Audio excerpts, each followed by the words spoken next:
जी हाँ दोस्तों, आप लोग सोच रहे हैं कि खेसारी लाल यादव इतना ज़्यादा खुश क्यों है, तो उसके बारे में सबसे पहले आप सभी को बता दूं कि आज खेसारी लाल यादव का मूवी आया है फरिश्ता।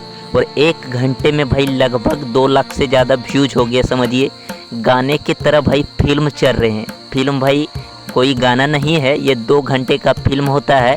तो फिल्म भाई चल गया है 1 घंटे में 1 लाख। तो उम्मीद है कि आप लोग ऐसे ही प्यार बनाए रखिएगा। कल सुबह तक भाई 4 मिलियन से ज़्यादा हो जाएगा, ऐसे ही देखिएगा आप लोग।